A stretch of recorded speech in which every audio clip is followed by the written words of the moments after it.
Auzubillahiminash-shaytanir-rajim. Bismillahir-Rahmanir-Rahim. In the name of Almighty Allah, the most beneficent and the most merciful, all my dear students, Assalamu alaikum and a very good morning to all of you. As you know that we have covered the basic areas in basic lessons of our previous lecture, and today we are going to read the poetry. आज हमारा कौन सा lesson है? आज हमारा जो lesson है वो पोइट्री के बारे में. First of all we must know that what is poetry. पहले तो हमें पोइट्री के बारे में जानना चाहिए कि पोइट्री होती क्या है. पोइट्री जो होती है वो is the expression of feelings. Poetry is the expression of feelings. Poetry is the expression of emotions. हम अपने फीलिंग्स को कैसे एक्सप्रेस करते हैं, हम अपने फीलिंग्स को और इमोशंस को कैसे बयान करते हैं. ये जो पोएम है ये लिखी है हेनरी वर्ड्सवर्थ ने, लॉन्गफेलो ने. He is an American poet and he was a poet of 19th century. और ये 19th सेंचुरी के एक शायर थे. This poem's title is given is page is the tide rises and the tide falls. The tide rises and the tide falls. जैसे हम the king and tide वाली story पढ़ के आए थे प्रीवियस लेसन में कि टाइड मतलब नहर को बोलते हैं. जो समंदर की एक लहरें होती हैं उसको हम क्या कहते हैं? टाइड कहते हैं. The tide rises the tide falls मतलब समंदर में लहरें आती हैं और लहरें जाती हैं.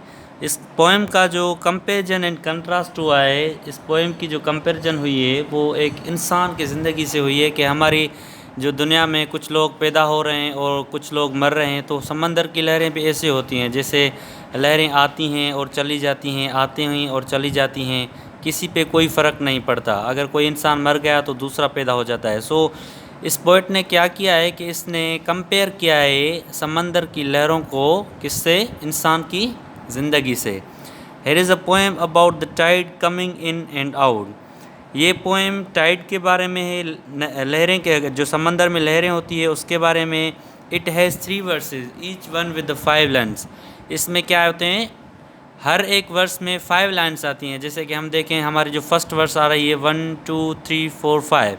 तो each and every verse had the 5 lines. So we are going to read it. हम पहले इसको पढ़ेंगे and also come to know about the difficult vocabulary, come to know about the difficult words. हम इसको पहले पढ़ेंगे और इसमें जो डिफ़िकल्ट वर्ड्स होंगे उसके बारे में भी हम जानेंगे. The tide rises the tide falls. नहरें आती हैं और नहरें जाती हैं. The Twilight darkness. ट्वाइलाइट किसको कहते हैं? मतलब जो शाम होती है उसमें अंधेरा हो जाता है. डार्कन मीन्स अंधेरा होना. The curlew calls. अब यहाँ पे वर्ड इस्तेमाल किया गया है कर्ल्यू. तो curlew is type of bird होता है, वो उनको बुला रहा है. Along the sea sands damp and brown the traveller hastens towards the town and the tide rises the tide falls. हम अगर इस स्टेंजा में देखें, इस वर्ड में मतलब इस जो वर्स है इसमें देखें तो इसमें जो एक सेम किस्म के प्रोनाउंसिएशन आ रहे हैं. यहाँ पे इस्तेमाल किया है फॉल्स, कॉल्स, अगेन फॉल्स. और यहाँ पे सेम वर्ड इस्तेमाल किया है ब्राउन, टाउन. तो मैंने आपको इस स्टेंजा में इस टाइप के वर्ड बताए हैं. और अब जो 2 स्टेंजा होंगे उसमें से आप खुद वर्ड फाइंड करेंगे और हम ये जो पोएम है वो मीनिंग से पढ़ेंगे. Along the sea sands. Sea हम समंदर को कहते हैं. Sand damp and brown. Damp means anything that is wet. Okay. And the traveller hastens toward the town. और जो ट्रेवलर है वो एक क्विक रन करता है, मतलब जल्दी चला जाता है शहर में. And the tide rises the tide falls. Again the नहरें आती हैं, लहरें आती हैं और लहरें जाती हैं. Darkness settles on the roofs and walls. अंधेरा आ जाता है घर की छतों पर और दीवारों पर. But the sea and the darkness calls and call. पर समंदर क्या है? समंदर बुलाता है एक डार्कनेस को. The little waves with their soft white hands efface the footprints in the sands and the tide rises the tide falls. उसमें क्या होता है? जो छोटी सी लहरें होती हैं, जो लिटिल वेव्स होती हैं सी की हमारी, वो जब आती हैं तो जो फुटप्रिंट्स होते हैं, जो ट्रेवलर होता है उसके फुटप्रिंट्स यहाँ पे देख रहे हैं आप. यहाँ पे ट्रेवलर है, उसकी फुटप्रिंट्स यहाँ पे बन रहे हैं. तो जैसे ही यहाँ पे लहरें आती हैं समंदर की तो इफ़ेस कर देती हैं इसके फुटप्रिंट्स को. Efface means to wipe out, मिटा देती हैं इसके फुटप्रिंट्स को.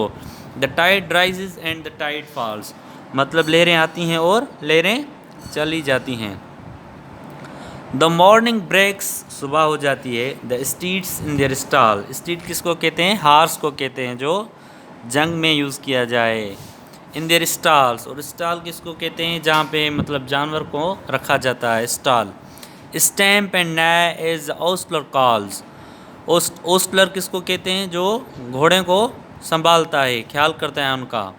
Stamp means movement of the horses, जो घोड़े होते हैं वो मूवमेंट करते हैं अपने स्टॉल्स में, तो उसको हम क्या कहते हैं?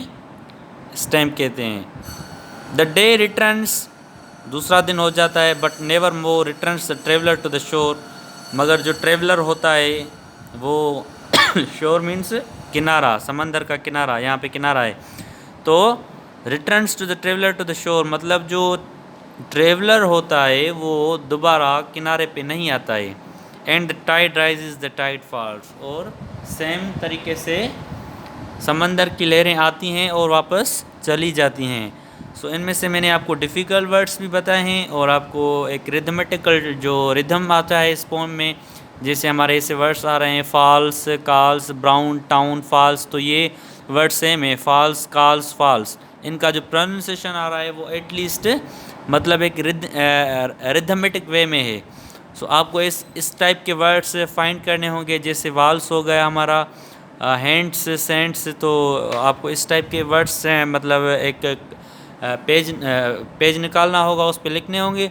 और इसमें जो डिफ़िकल्ट वर्ड आ रहे हैं जो मैंने आपको बताए हैं, वो एक साइड पे आप वर्ड लिखेंगे और दूसरे साइड पे मीनिंग लिखेंगे। एक साइड पे वर्ड होगा और दूसरे पे मीनिंग होगा। तो ये आपके लिए होमवर्क है। ये आप वर्ड जो हैं इनका जो रिथमेटिकल टून है वो भी आप वर्ड्स लिखेंगे, और जो डिफ़िकल्ट वर्ड्स आ रहे हैं उनकी मीनिंग भी आप लिखेंगे। अल्लाह हाफिज़, थैंक यू।